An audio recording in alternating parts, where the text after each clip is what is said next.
Então, falando sobre a questão do cumprir a palavra. Irmãos, olha, observe aqui o que eu vou dizer, que eu acho que vale a pena dar atenção aqui, nesse ponto, com mais cuidado.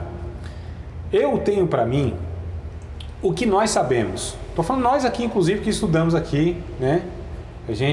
Alguns já fizeram um curso inteirinho de teologia comigo e tal. Faz um bocado de tempo que eu estudo Bíblia. Então, aquilo que a gente já sabe, que nós já aprendemos de Deus, nós, os alunos aqui, eu acho que se nós praticássemos aquilo que a gente já sabe, já seria suficiente, né, para nós, assim, fazer uma revolução no mundo e na nossa vida.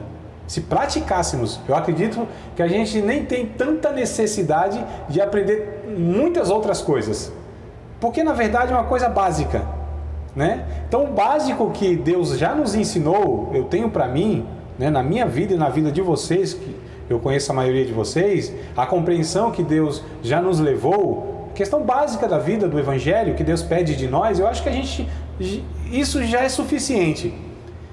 Qual é o nosso desafio? É pôr essa compreensão em prática, irmão.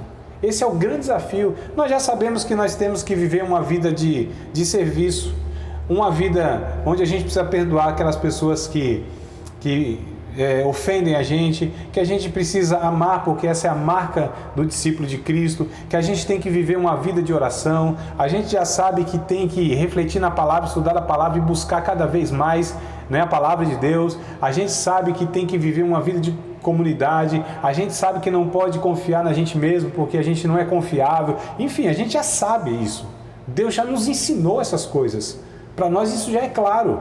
Qual é a grande dificuldade, irmãos, que nós temos? Não é viver tudo que a gente já sabe? Não é mal, você fala, meu Deus, isso aqui eu sei. Por que eu não consigo pôr isso em prática? Por que eu não consigo tratar minha mulher melhor? Por que eu não consigo criar esses meninos melhor? Por que eu não consigo ter uma vida mais fervorosa, uma vida mais dedicada? Por que eu não consigo colocar isso em prática? Por que eu não sou mais paciente? Por que eu não sou mais amoroso? Por que eu tenho ainda grande dificuldade em perdoar algumas pessoas que até hoje não resolvi a situação? Meu Deus, se a gente sabe tudo isso e não pratica, então o nosso problema maior, estou falando para nós aqui, não é? Talvez seja isso, é a dificuldade de pôr em prática. Agora, por que isso acontece, amados?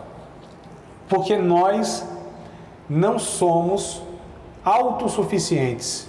Nós sempre vamos estar abaixo, aquém da vontade de Deus. Sempre. É por isso que em todos nós deve haver essa vigilância contínua da nossa vida. Sempre deve haver um policiamento de mim mesmo. Eu tenho que ser policial de mim mesmo. Tá certo? Porque eu sou sempre um ladrão em potencial, um criminoso em potencial, alguém que pode transgredir a lei de Deus. Então eu preciso sempre estar aos pés de Cristo todos os dias da minha vida. É por isso que a gente não pode se descuidar em momento nenhum. É por isso que Jesus disse, ore, vigie, cuidado. Porque se você soubesse a que horas vem o ladrão, você guardaria a casa e não ficaria lá dormindo, cochilando, não é?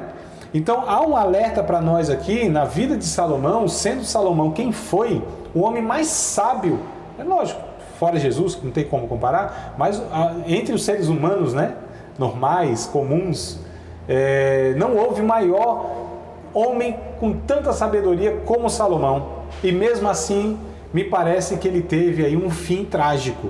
Olha só, irmãos, se Salomão não deu conta, quem dirá nós? É por isso que a graça de Deus nós devemos recorrer todos os dias da nossa vida, todos os dias da nossa vida. Esse é um exercício diário, todos os dias.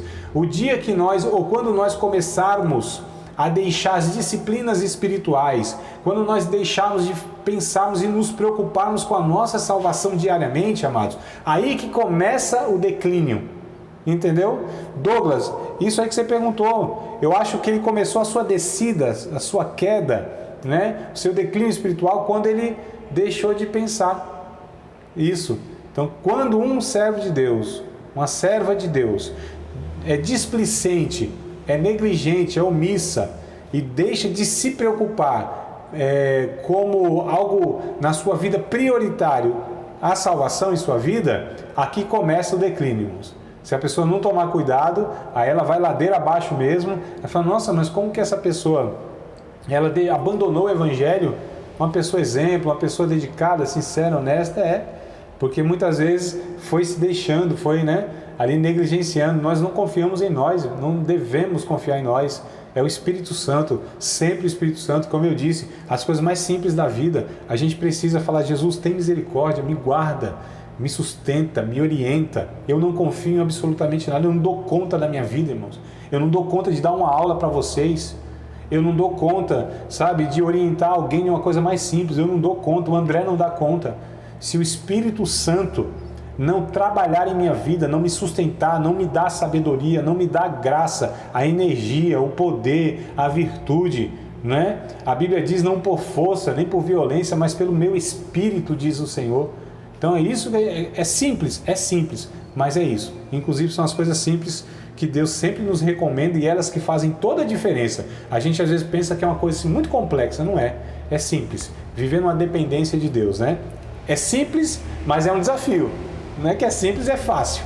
É simples na compreensão, mas é o desafio, porque nós somos esses seres, mesmo depois de ser resgatado pelo Evangelho, ainda que querem ir contra a vontade de Deus. Há uma velha natureza aqui, dentro de cada um de nós, querendo ressuscitar e tomar o domínio, as rédeas da nossa vida todos os dias. Esse é o problema.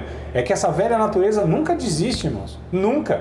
Você acorda de manhã, ora, Senhor Jesus, tem misericórdia, me guia, me dá força, me dá graça, lê a palavra, faz o devocional, aquela coisa toda.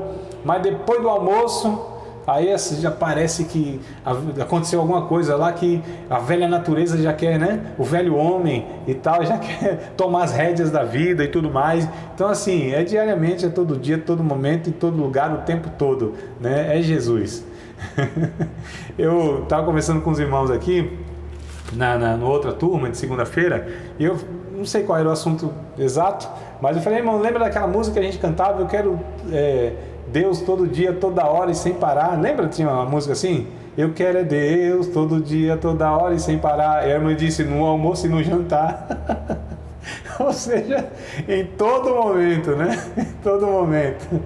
Vamos lá, amados, para o segundo ponto aqui, onde Salomão procurou esse sentido, tá? Então, só para recapitular, o ponto 1 o Eclesiastes é um livro inspirado das Escrituras, mas não de revelação, O ponto 2, onde Salomão procurou o sentido. Bom, se o ponto 1 nós falamos que ele foi procurar o sentido da vida, e ele, me parece que não achou o sentido da vida aqui, ele concluiu que, de fato, não fazia sentido essa vida, a vida em si, ela não é autoexplicativa, As coisas que aqui nós vivemos, elas não fazem sentido. Por quê? Porque todas as coisas que nós vivemos e experimentamos nesta vida, elas perecem, elas deixam de ser. A gente morre, Nada aqui permanece. O que permanece aqui? Inclusive a gente vai ver mais pra frente, ele fala assim, eu fiz um bocado de coisa, eu trabalhei, eu ganhei muito dinheiro, eu enriqueci como ninguém. O Salomão vai dizendo, mas para que isso? Porque vem outro depois de mim, quer dizer, o seu sucessor, seu herdeiro, vai lá e destrói tudo aquilo, lá acaba. Quantas histórias a gente tem, O pai do nada, saiu do zero lá, pobre, miserável, passava fome, se tornou uma pessoa rica, riquíssima. Aí ele morre, vem os filhos, dividem a herança, acaba com a herança, destrói tudo que o pai construiu a vida toda. Aí, que sentido tem isso, irmãos?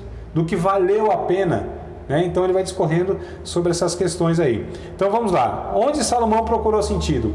Onde ele procurou esse sentido da vida?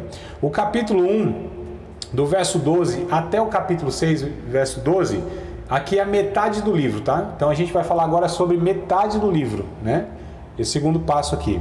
A primeira metade de Eclesiastes, dos capítulos 1 ao 6, contém um relato de onde Salomão procurou a resposta inexplicável.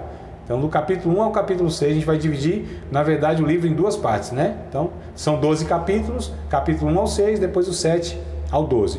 Então, do 1 ao 6, ele buscou, aí essas respostas, procurou essa resposta. Onde ele procurou? Então, a gente vai ver. O conhecimento pode dar sentido, então ele procurou no conhecimento.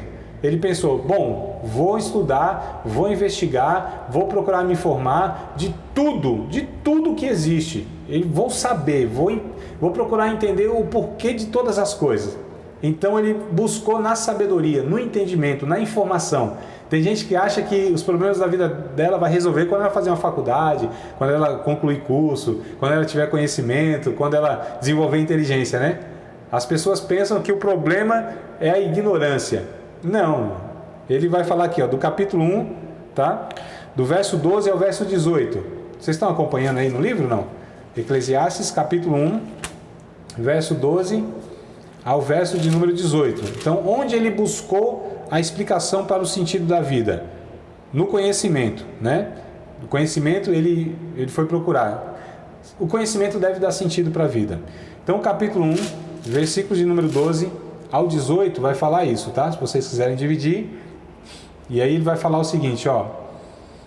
Eu, o pregador, fui rei Israel em Jerusalém, apliquei meu coração a esquadrinhar, a informar-me com sabedoria de tudo quanto sucede debaixo do céu. Essa enfadonha ocupação deu Deus aos filhos dos homens para nelas exercitar. Atentei para todas as obras que se fazem debaixo do sol, e eis que tudo era vaidade e aflição de espírito. Olha a palavra aqui, sempre vai aparecer essa palavra vaidade, quer dizer, coisa sem sentido, coisa oca, né? Ele ia lá, tentava buscar explicação naquilo, não achava. Ele falou, isso aqui é vaidade. Isso aqui é oco, isso aqui é fútil, é vazio. Verso 15. Aquilo que é torto não se pode endireitar, aquilo que falta não pode ser calculado. Falei eu com o meu coração dizendo, eis que eu me engrandeci e sobrepujei em sabedoria a todos que houve antes de mim em Jerusalém. Na verdade, o meu coração contemplou abundantemente a sabedoria e a ciência. E apliquei o meu coração a conhecer a sabedoria, a conhecer os desvarios e as loucuras. E vim a saber que também isso era aflição de espírito, porque na muita sabedoria há muito enfado, e o que aumenta em ciência, aumenta em trabalho.